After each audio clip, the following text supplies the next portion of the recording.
Vita tak tahu harus bahagia atau sedih. Yang jelas saat ini hatinya terluka. Entah terluka oleh perlakuan Bima padanya atau terluka karena nyatanya ia tak bisa membuktikan pada dunia bahwa dirinya bukanlah seperti yang mereka pikirkan. Vita ingin mengadu, namun tak tahu pada siapa. Seluruh keluarga telah mendukung dan meminta dirinya untuk menjadi istri dokter itu. Sedangkan dokter itu enggan menjadi suaminya. Bukankah Vita tak bisa memaksa? Satu-satunya orang yang ia percaya untuk mendengarkan curhatannya kali ini hanyalah Safira. Sahabat karibnya. Vita sangat yakin itu. Bergegas Vita pun mencari ponselnya yang ia simpan rapi di tas tangannya.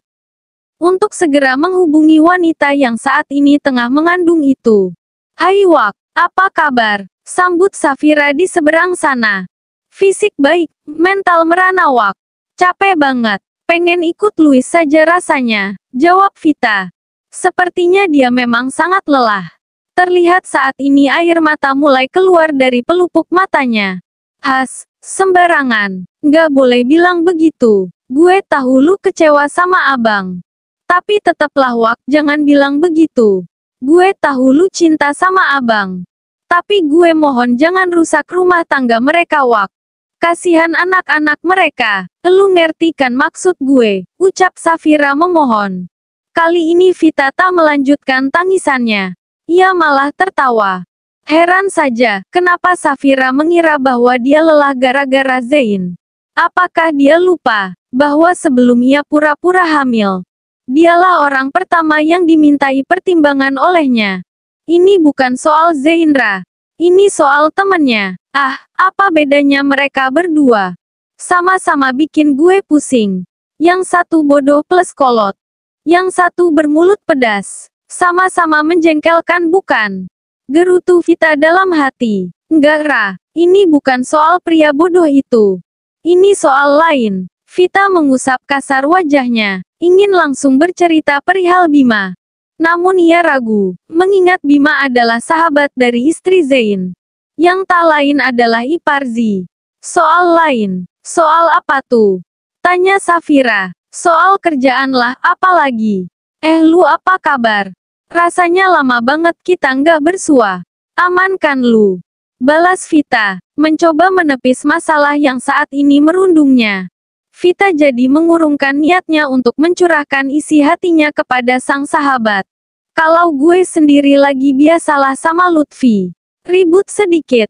Biasakan suami istri. Gue abis marah kemarin sama pria jelalatan itu, ucap Safira terdengar kesal.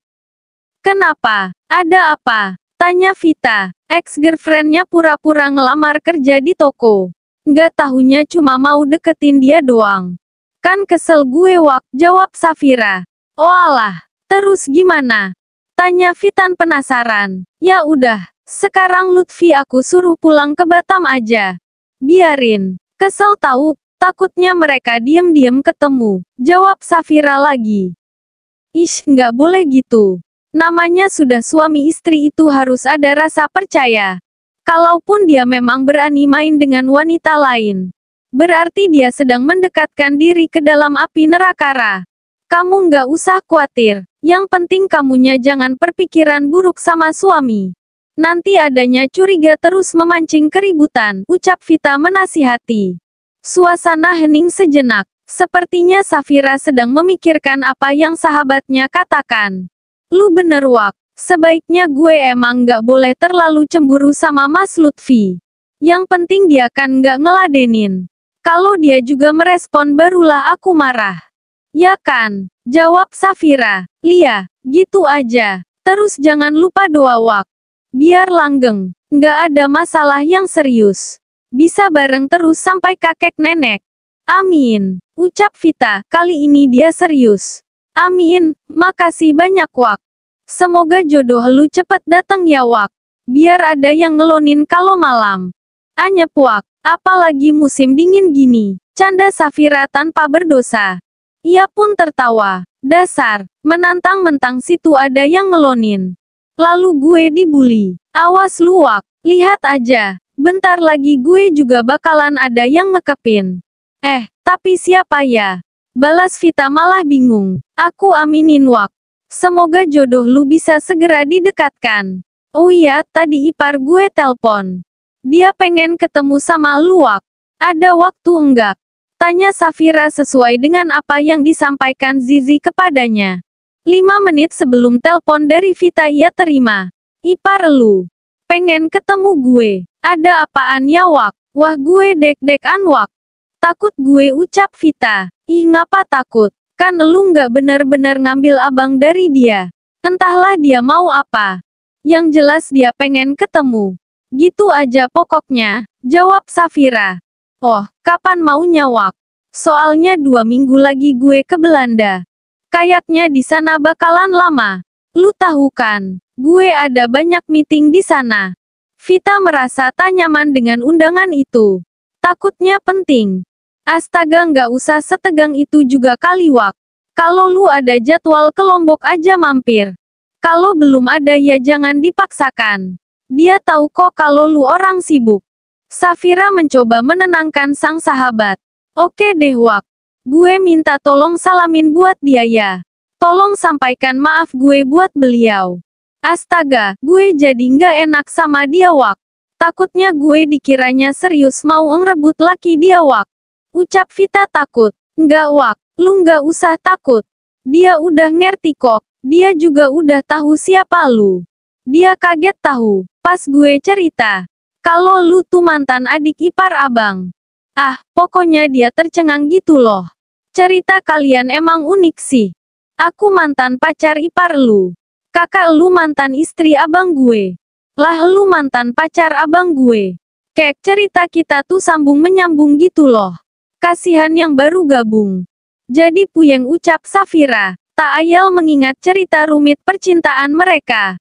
Membuat keduanya terkekeh. Gue juga nggak tahu Wak. Kenapa gue suka sama abang. Padahal dia itu jahat.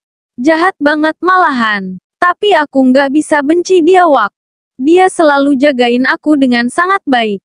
Baik ketika aku jadi iparnya. Sekretarisnya. Bahkan sampai jadi pacarnya. Dia selalu jagain aku dengan baik Wak. Dia mantan terindah pokoknya. Sambung Vita. Tawa pun terdengar renyah. Namun, tak dipungkiri bahwa saat ini hatinya menangis. Vita menyesal kenapa harus Zain yang menjadi mantan terindahnya. Kenapa harus Zain yang memberikan pengalaman terbaik. Perihal mencintai. Kenapa harus Zain yang menjadi pria yang sampai saat ini masih ada di hatinya. Seandainya pria itu bukanlah jodohnya. Mengapa nasib begitu tega mempermainkan hatinya. Tak sanggup meneruskan perbincangan ini. Vita pun memilih berpamitan menutup obrolan itu. Agar luka yang sudah mulai tertutup itu tidak kembali menganga. Vita tak sanggup melanjutkan ini. Sungguh. Hati mana yang tak terluka.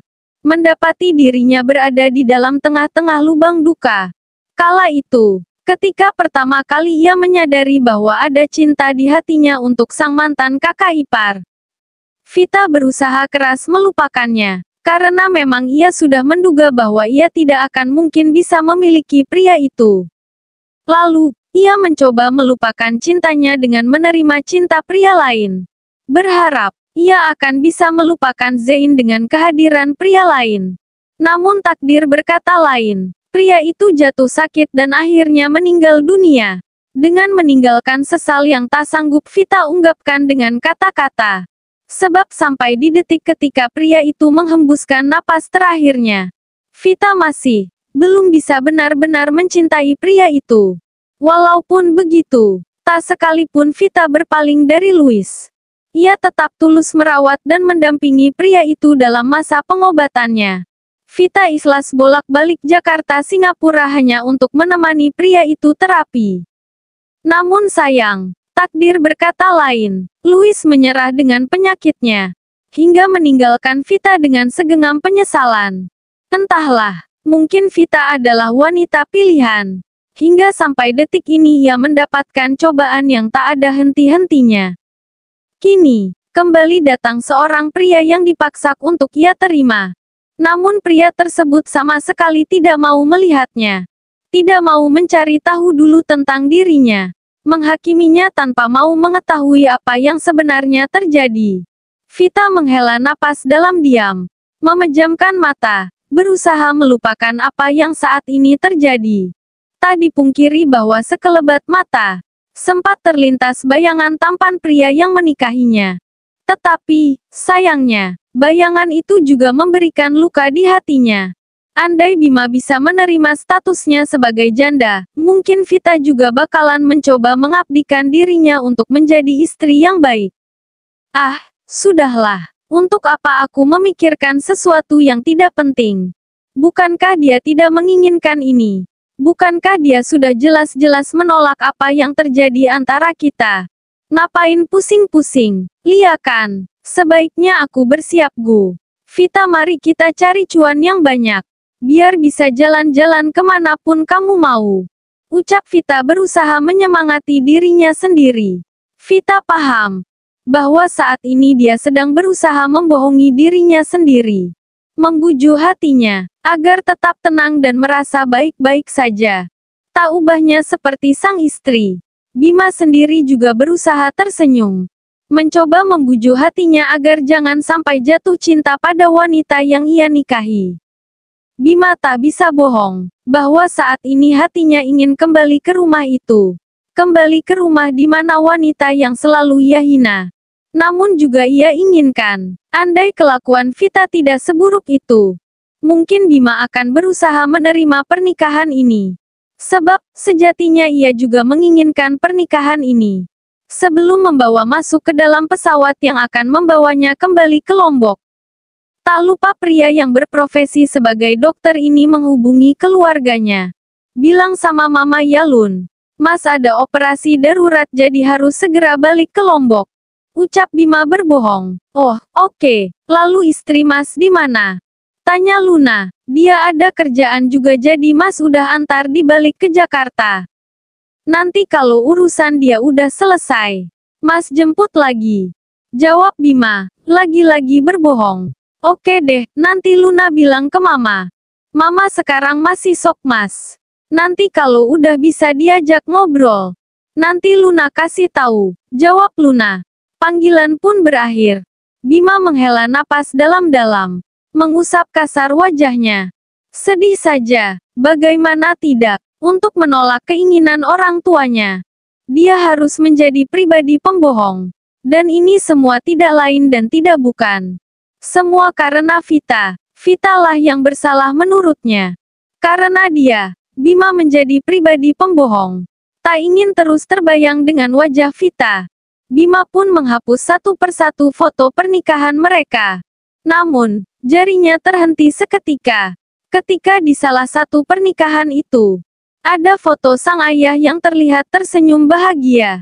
Pa, maafin Bima. Bima yakin, sekarang pasti tahu kenapa Bima tak mau dia jadi istri Bima. Wanita itu buruk, Pa. Mana bisa jadi ibu dari anak-anak Bima nanti? Gumam Bima sembari mengelus foto yang ada di layar ponselnya. Untuk foto satu ini, Bima tidak kuasa menghapusnya. Sebab di sana ada foto pria yang selalu jadi panutannya. Pria yang selalu ada untuknya. Serta pria yang jadi idolanya selama ini. 10 menit kemudian, terdengar sebuah pengumuman bahwa penumpang pesawat dengan tujuan Lombok diharapkan segera masuk ke dalam pesawat. Namun, ketika Bima beranjak dari tempat duduknya, ada sedikit rasa ketidakrelaan untuk meninggalkan kota ini. Kota di mana wanita yang seharusnya menjadi tanggung jawabnya ada. Bima merasa menjadi pecundang paling buruk di dunia ini. Bagaimana tidak? Ia sudah berani mengambil tanggung jawab untuk seorang perempuan. Tetapi ia meletakkan tanggung jawab itu tanpa berpikir panjang. Seharusnya, ia tetap membawa wanita itu kemanapun dia melangkah. Sebaik dan seburuk apapun wanita itu, dia adalah istrinya. Tanggung jawabnya, kecuali kalau dia telah menceraikan wanita itu. Lain lagi cerita. Bima masuk ke dalam dilema. Antara ingin dan tidak. Sungguh, dia bingung. Sebenarnya maunya apa?